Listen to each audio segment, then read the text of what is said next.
Ihram,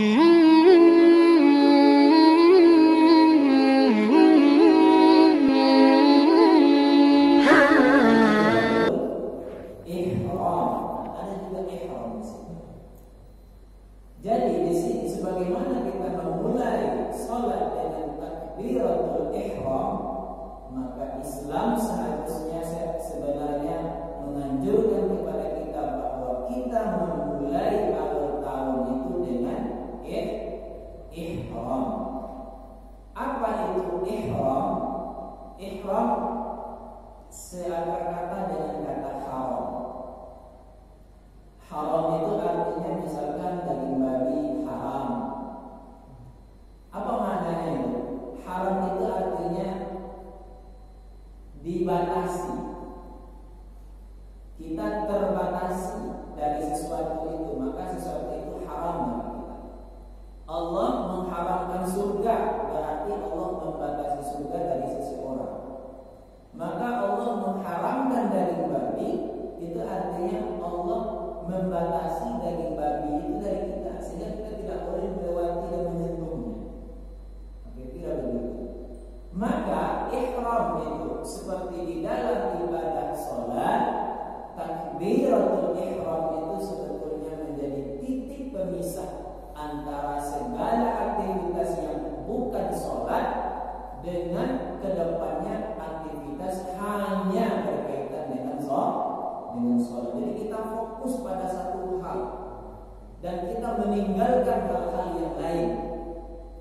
Maka di dalam bulan Muharram tempat untuk berihram, artinya semangat dari tahun Hijriah itu mengajarkan kepada kita umat Islam, ayo kita mulai sesuatu hal yang baru, yang positif, kita pasang niat kita dan kita tidak fokus kepada hal-hal yang tidak baik. Setelah kita ihram, memasang tekad untuk sesuatu hal yang baik, fokus kepada satu tujuan, maka jangan sampai kita selingi dengan sesuatu hal yang bukan bagian dari kegiatan itu, seperti sholat. Setelah takbiratul ihram, maka kita fokus sampai selesai sholat tersebut. Kapan selesainya? Salam. Nah, maka satu agenda satu tahun ini baru kita kemudian nanti fokus kepada hal lain setelah salam tahun ini. Kapan salamnya? Zulhijjah.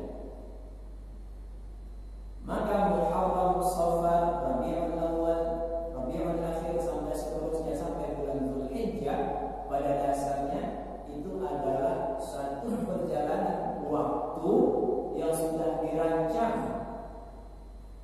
yang itu sebetulnya menjadi agenda kita di dalam mengisi hari-hari kita. Bapak-bapak, ibu-ibu dimuliakan Allah. Karena itulah kenapa perhitungan waktu di dalam Islam disebut dengan Hijriyah. Hijriyah terambil dari satu peristiwa besar yang terjadi di dalam sejarah Islam, yaitu hijrahnya Rasulullah. Kita perlu bertanya, apa kelebihan hijrah ini dari peristiwa yang lain? Bukankah sangat banyak sekali peristiwa besar yang terjadi di dalam Islam? Bukan hanya hijrah, Maulid Rasul, Isra dan Mi'raj, nuzulul Quran, terjadinya perang Badar yang umat Islam sedikit lalu menang. Kan banyak sekali peristiwa besar. Tetapi kenapa di masa Umar bin Khattab dipakai peristiwa hijrah untuk menamai kalender Qamariyah? Bapak-bapak, ibu-ibu dimuliakan Allah, ada satu cerita. Jadi kalender Hijriyah, perhitungan tahun di dalam Islam, baru disusun pada masa Khalifah Umar bin Khattab. Bulannya sudah ada, ya.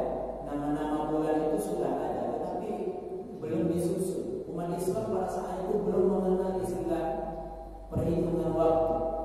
Di dalam sejarah kalau kita baca, gagasan untuk menyusun kalender Hijriah itu berawal suatu ketika Umar bin Khattab mengirim surat kepada salah satu gubernurnya, Abu Musa al-Ash'ari. Abu Musa al-Ash'ari menjadi gubernur gubernurnya, lalu Umar bin Khattab mengirim surat.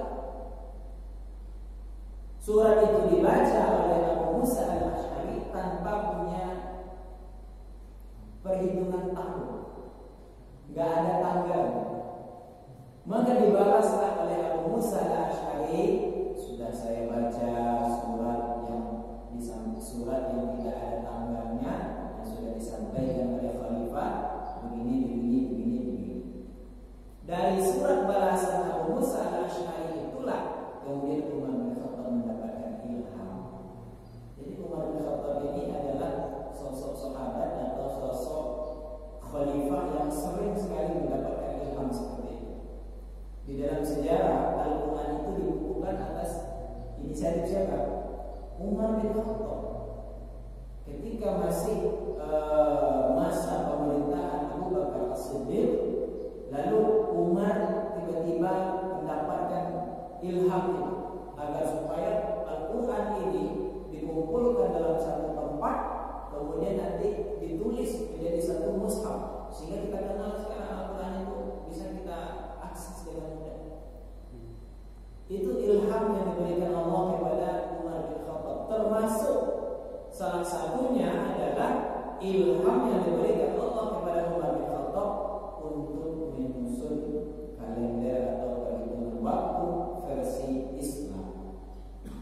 Cuma bayangkan kalau seandainya kita tidak punya perhitungan waktu yang susah, bagaimana semua perjanjian terkait komputer atau ada yang talang misalnya. Makanya dulu versi Islam itu kan kita lihat ya, misalnya masa indah itu tidak ada pakai tanggal ya. Misalnya seorang wanita suci ditalak suaminya, masa menunggunya itu 3 kali masa suci. 3 kali masa suci. Yang hamil bagaimana sampai melahirkan. Jadi tidak ada hitungan waktunya, tidak ada. Secara angka tidak ada. Karena memang pada saat itu Islam belum punya kalender sendiri. Nah, jadi karena itu maka penyusunan kalender ini sejatinya adalah sesuatu hal nikmat terbesar, termasuk ilham yang luar biasa sebagaimana pembukuan Al-Quran itu sendiri. Maka Muharram itu artinya tempat untuk ihram. Kita sebagai umat Islam harus punya agenda setiap pergantian tahun. Merugi kita kalau seandainya setiap perjalanan waktu itu tidak mampu kita maknai dengan lebih baik. Wal 'asri innal insana lafi khusr. Maka merugilah orang-orang yang tidak memaknai perjalanan waktu itu sendiri.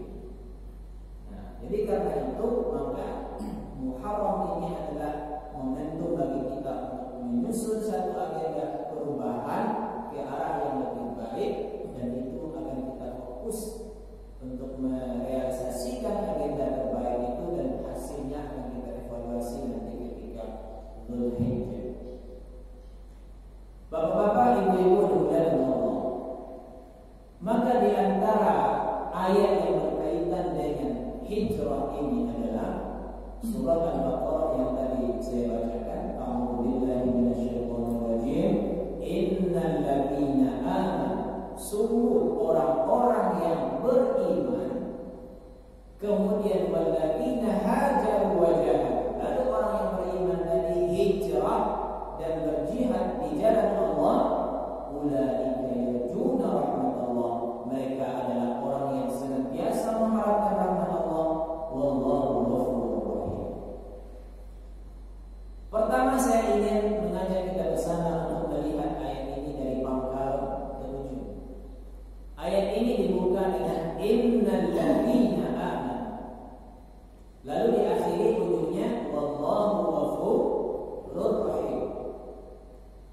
Innal ladzina amanu, sungguh orang-orang yang sudah beriman atau orang yang sudah mantap imannya.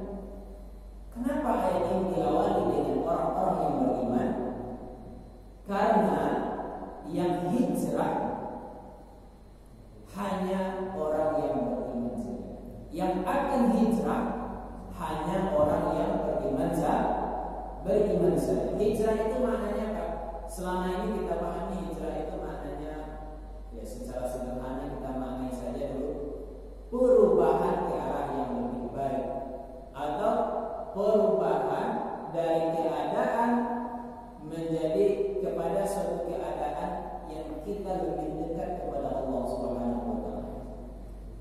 Itu makna hijrah. Maka hal tersebut hanya akan dilakukan oleh orang yaitu yang beriman kepada Allah. Kenapa orang yang beriman yang akan merasakan perlunya hijrah? Karena iman di sini adalah orang yang pertama yakin kepada Allah, yakin Allah itu ada, dan yang kedua yakin akhirat itu ada. Jadi iman kalau kita lihat selama ini ada istilah rukun iman.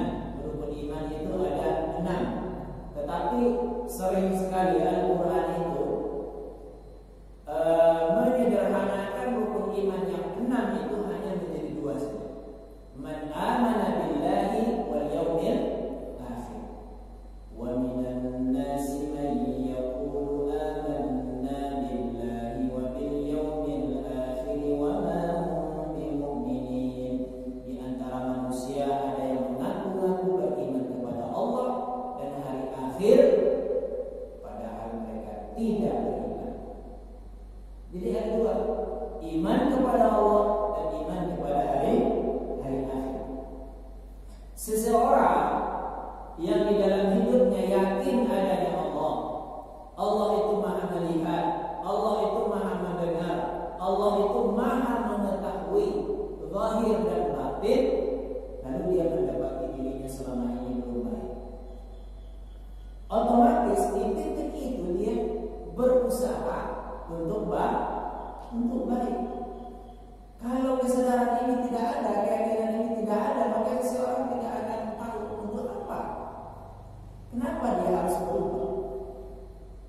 Maka seseorang yang sadar bagaimanapun kondisinya saat ini, berlumuran dosa, kesalahan segala macam, pasti suatu saat dia akan merasa perlu untuk berubah. Sampai kapan saya tidak punya rasa malu di hadapan Allah? Sampai kapan saya tidak mengindahkan perintah-perintah Allah? Sampai kapan saya harus bermandikan hal-hal yang diharamkan oleh Allah ini? Itu yang akan menjadi kesadaran bagi seseorang yang beriman, sehingga dia harus berubah. Beriman kepada hari akhir. Dia sadar bahwa setelah hidup di dunia akan ada kehidupan di mana di sana kita akan mempertanggungjawabkan segala perbuatan yang telah kita lakukan. Yang baik akan dibalas dengan baik, yang buruk akan dibalas dengan yang buruk. Ada surga di sana, ada neraka. Ada rahmat Allah di sana, ada azab Allah. Karena itu, dia karena yakin di sana ada kehidupan setelah kematian dan di sana dia akan mempertanggungjawabkan segalanya, maka dia menjadi takut. Saya harus berubah. Tidak mungkin saya itu kuat untuk menahan azab Allah. Tidak mungkin saya itu akan kuat masuk ke dalam neraka Allah yang di situ azabnya luar biasa. Kalau di dalam literatur kan kita sampaikan, misalnya ada cerita tentang paman Nabi yang mendapatkan azab di dalam neraka yang paling ringan itu sandal dari api. Mungkin kita mau apa-apa daripada lautan api, mungkin sandal aja. Ya udah, kita lihat bagaimana sandal api itu ketika dipakai. Ketika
menjalani waktu begitu saja. Maka kita perlu menyelidiki, jangan-jangan kita termasuk yang disindir oleh ayat tadi. Kita termasuk di antara manusia yang hanya mengaku-ngaku beriman saja. Wa minan nasi may yaqulu amanna billahi wa bil yawmil akhir. Di antara manusia itu ada yang mengaku beriman kepada Allah dan hari akhir, wa ma hum bimu'minin, padahal mereka itu kata Allah tidak beriman. Hadirin dimuliakan Allah. Jadi ayat ini menyindir kita, dan itu tidak tertutup kemungkinan bahwa orang Islam itu tidak beriman, karena iman dan Islam itu masih bisa dipilah. Bukan satu paket yang tidak bisa dipisah. Suatu ketika orang-orang Badui itu masuk Islam, lalu mereka mengatakan amanna. Dikatakan oleh Allah, la taqulu amanna, jangan dulu kalian mengaku beriman, walakin qulu aslamna. Cukup untuk tahap awal ini katakan kami sudah masuk Islam. Jadi iman pada tahap ini masih di tahap lisan. Padahal kalau kita buka, iman itu adalah bukan perbuatan lisan, tetapi perbuatan hati. Di dalam buku Sahih Bukhari bab Umurul Iman disyarahkan oleh Ibnu Hajar Al-Asqalani di dalam Fathul Bari, di situ dijelaskan oleh beliau bahwa iman itu apa yang dimaksud dengan iman? At-tasdiq, pembenaran yang dilakukan oleh hati, tasdiqun bil qalbi, taqrirun bil lisan, wa 'amalun bil arkan. Dibenarkan oleh hati, lalu diucapkan oleh lidah, lalu termanifestasi di dalam amal perbuatan kita. Di situ beliau uraikan, setelah kesepakatan ulama bahwa iman itu adalah perbuatan hati, baru mereka kemudian berbeda pendapat. Apakah iman itu harus diucapkan dengan lisan? Apakah iman itu harus tergambar dalam perbuatan? Di sini mereka berbeda pendapat. Karena nanti ada beberapa kondisi yang memang membutuhkan analisa kita. Misalnya ada orang yang mungkin sudah beriman di hatinya, tapi dia terbatas untuk mengucapkannya, orang musuh misalnya. Apakah karena tidak diucapkan itu maka imannya tidak sah? Apakah dia sudah beriman, sudah mengaku dengan lisan, tapi amal perbuatannya tidak menggambarkan keimanannya? Apakah keimanannya batal? Para ulama berbedanya di situ antara lisan dengan amal perbuatan, tetapi mereka sepakat bahwa iman itu adalah sesuatu hal yang ada di dalam hati. Kebalikan tadi ayat tadi, bahwa iman itu tidak ada di hati, hanya mengaku di lisan saja. Maka di sini kita harus jujur, mulai dari diri kita masing-masing. Nggak usah kita menipu orang lain, apalagi sampai menipu diri sendiri. Artinya ketika bibit iman itu belum ada, lalu kita nyaman saja menjalani aktivitas ini sebagaimana orang lain, orang sholat, kita sholat, orang ke masjid, kita ke masjid. Sementara kita tidak pernah memperhatikan apakah iman sebagai perbuatan hati itu ada pada diri kita atau tidak. Maka kita disindir oleh Allah, yukhadi'una Allah walladzina amanu. Mereka itu menipu Allah dan menipu orang-orang mukmin yang lain. Artinya apa? Padahal hatinya kosong, tetapi dia santai-santai saja. Padahal Allah tahu, walaupun orang-orang sekitarnya tidak tahu. Nah, jadi perkara iman itu adalah sesuatu hal yang harus kita upayakan masing-masing. Iman itu gak bisa ditransfer. Ada orang yang imannya kuat, tebal, lalu ditransfer kepada saudara itu gak bisa. Iman gak bisa. Nah, jadi karena itu maka iman ini, misalnya kalau di dalam ilmu tasawuf, iman ini disebut dengan ilmu huduri, presensial, sesuatu hal yang memang ada. Misalnya ilmu huduri ini, jadi iman ini bukan hanya persoalan tahu dan tidak tahu, tapi tahu dan tidak tahu ini disebut dengan huduri. Misalnya begini, rasa perih.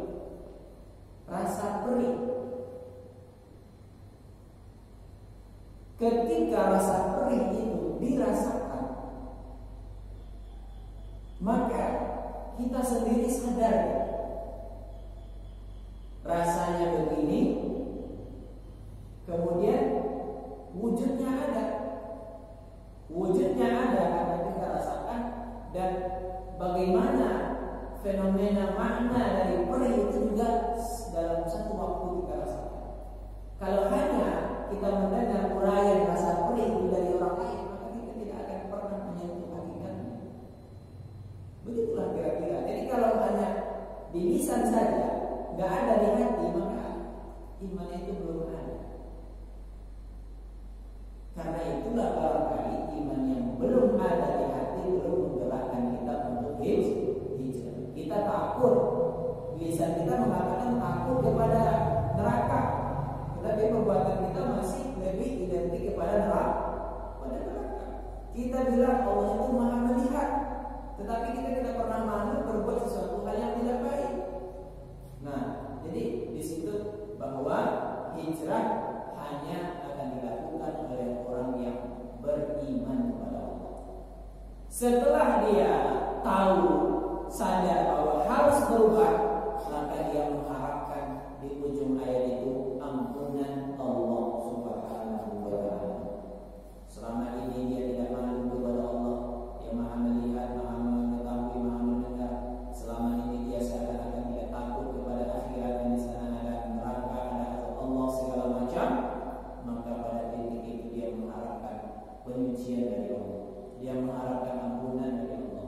Dosanya diampuni, kesalahannya dimaafkan. Itu menjadi harapan yang tumbuh pada diri seseorang yang beriman tadi, yang terbetik di dalam dirinya. Ingin dia itu penyucian dari Allah Subhanahu wa ta'ala. Ampunan yang diharapkan dari segala hal yang sudah dilakukan di masa lalu. Jadi pangkalnya iman, tujuan ujungnya adalah ampunan. Tetapi dia juga tahu diri bahwa di dalam dengan kondisinya yang pada titik itu yang sudah melakukan dosa, kemaksiatan yang sudah sangat banyak sekali, lalu dia mengharapkan ampunan dari Allah, maka dia mengukur dirinya. Kalau saya tebuslah segala hal masa lalu saya ini dengan perbuatan baik, saya sangat sadar sekali enggak juga bakal bisa ditebus. Kenapa? Kasus nikmat saja yang misalnya kita tidak pernah syukuri itu. Kata Allah, wa in ta'uddu ni'matallahi la tuhsuha. Kalau seandainya kamu hitung nikmat Allah itu, maka tidak akan terhitung. Tidak ada terhitung, artinya tidak terbatas. Nah, ketika kita coba menembus semua itu, bagaimana? Kita punya kemampuan yang sangat terbatas. Dari segi kemampuan, dari segi waktu. Nah, maka muncullah harapan baru pada diri orang yang berhijrah itu apa? Ulaika yarjuna rahmatullah. Mereka orang yang selalu mengharapkan belas kasihan dari Allah. Dia sangat sadar bahwa kedepannya sebanyak apapun amal soleh yang dilakukan gak bakal bisa nutup masa lalu. Jangan coba-coba mengukur hukum dagang dengan Allah. Gak bakal bisa kita membalas ini. Karena itulah selain kita berupaya melakukan amal soleh di masa depan, tapi mengharap belas kasihan dari Allah jauh lebih besar. Jangan sampai terbetik pada diri kita itu. Oh, saya bermaksiat 20 tahun misalnya, akan terbalas dengan 20 tahun ke depan yang berbaik. Nggak bisa, nggak akan bakal terbalas. Nah, karena itu orang itu akan sadar hanya rahmat Allah yang bisa menyelamatkan diri, bukan amal perbuatan, bukan segala macam. Maka karena itulah di dalam salah satu al-hikam al-athaiyah kita diajarkan oleh beliau min alamatil i'timadi 'ala al-'amal nuqsanur raja'i 'inda wujudi salaf, bahwa bergantung mengandalkan amal itu sesuatu hal yang tidak baik dalam Islam. Pada titik inilah kaidah indah itu bisa kita pahami. Amal itu penting, tetapi kita dipahamkan oleh beliau secara lebih halus bahwa berpegang atau mengandalkan amal itu perbuatan yang tidak baik. Mengandalkan amal tandanya apa? Berkurangnya harapan kepada rahmat Allah ketika melakukan perbuatan yang tidak baik. Jadi rahmat Allah itu sesuatu hal yang memang harus ada, kita harapkan di dalam diri kita. Karena itu ayat itu ulaika yarjuna rahmat Allah. Di sepanjang ayat itu hanya di titik ini memakai fi'il mudhari, selainnya itu pakai fi'il madhi. Fi'il madhi itu perbuatannya sudah terjadi. Tetapi ulaika yarjuna rahmat Allah memakai fi'il mudhari. Fi'il mudhari itu menggambarkan perbuatan yang selalu present, ya, present tense. Present tense itu artinya sekarang ini kita jalani dan sesuatu hal yang berkekalan terus terjadi. Jadi mengharapkan rahmat Allah itu adalah sesuatu hal yang menjadi kesadaran bagi orang yang ingin berubah. Jadi di masa sahabat itu kan ada Nabi pernah mendengar ayat doa seorang sahabat, Allahumma maghfiratuka awsa' min dhunubi. Ya Allah, aku yakin bahwa ampunan Engkau jauh lebih besar dari dosa-dosa yang aku lakukan. Wa rahmatuka arja'in min amali. Belas kasih-Mu ya Allah jauh lebih aku harapkan dari amal perbuatan yang aku lakukan.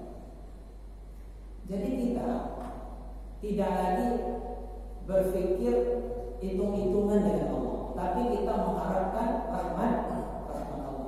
Bagaimana rahmat Allah ini bekerja? Saya ingin mengilustrasikan kepada kita bersama. Misalkan seorang guru sayang kepada seorang murid. Dari mana guru ini mulai sayang kepada murid tersebut? Ketika dia melihat seorang murid ini suatu ketika melakukan sesuatu hal yang dia suka. Maka semenjak seorang guru itu melihat murid tersebut melakukan, misalkan dia rajin belajar, ya, dia lihat satu ketika saja dia lihat, maka hal itu berkesan pada dirinya, maka dari semenjak itu dia sayang kepada murid tersebut. Maka itu namanya rahmat. Tetapi yang pemantiknya itu apakah sesuatu hal yang banyak dan lama kita lakukan? Tidak, hanya momennya itu sedikit saja. Dengan momentum yang sedikit tetapi disukai oleh seseorang, maka dia memberikan rahmatnya kepada orang tersebut. Ketika rahmat itu sudah ada, maka guru ini akan memberikan apa saja kepada murid itu. Begitu juga kita dengan Allah. Mungkin Allah itu hanya akan terkesan dari salah satu saja dari amal kita. Ya, Allah itu terkesan salah satu saja dari amal kita. Dari amal sholat, misalnya kita sholat itu tidak keseluruhan, hanya mungkin pada suatu malam. Pada satu malam, salah satu sholat yang kita lakukan, di situ Allah sayang kepada kita. Lalu dia memberikan rahmatnya, mengasihi kita. Dari rasa rahmat itu, kemudian dia memberikan segalanya kepada kita. Begitulah rahmat itu bekerja. Atau bapak-bapak dulu mungkin jumpa sama kita, sama istri kita. Istri kita itu jatuh cinta sama kita, mungkin salah satu momen hidup saja, sehingga dia memutuskan untuk hidup bersama kita. Mungkin dia melihat kita orang baik yang menolong orang lain, pas momen itu dia lihat, lalu dia sayang, menjadi suka. Yang dari momen yang sedikit, yang terbatas itu, kemudian dia memutuskan untuk bersedia hidup bersama kita dalam waktu yang lama. Artinya apa? Amalnya kecil tetapi rahmat itu sangat luas. Maka begitulah kita mengharapkan rahmat Allah. Kita yang ingin berubah, menutup masa lalu kita yang buruk itu, tidak hitung-hitungan nambah, seperti itu. Segala lalu kita tambahkan itu ulaika yarjuna rahmat Allah. Yang kita harapkan itu kita mencoba mencari perhatian Allah. Perhatian Allah. Bagaimana Allah itu kemudian sayang kepada kita. Nah, jadi begitu caranya. Bukan hitung-hitungan.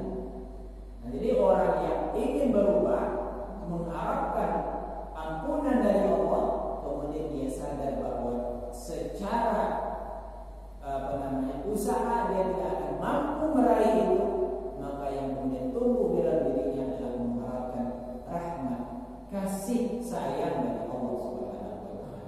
Karena itulah orang yang pada kondisi ini di ayat itu kemudian setelah orang yang beriman walladzina hajaru wa jahadu, hijrah dan jihad itu satu paket dengan ayat ini. Hijrah dan jihad isi mausulnya satu untuk dua. Innal ladzina amanu, alladzina hanya untuk orang yang beriman. Walladzina hajaru wa jahadu, alladzina satu untuk dua. Walladzina hajaru wa jahadu, dan orang-orang yang hijrah plus berjihad. Apa makna hijrah dan jihad di sini? Dijelaskan oleh Nabi sallallahu alaihi wasallam. Hijrah itu adalah al-muhajir man hajara ma nahallahu anhu. Orang yang hijrah itu adalah orang yang membatasi dirinya dari segala hal yang dilarang oleh Allah. Kita kita temboklah diri kita itu agar supaya jangan sampai meraih hal-hal yang diharamkan oleh Allah. Maka itu hijrah. Karena dulu hijrah itu secara sejarah adalah perpindahan dari satu tempat ke tempat yang lain, dari Makkah ke Madinah.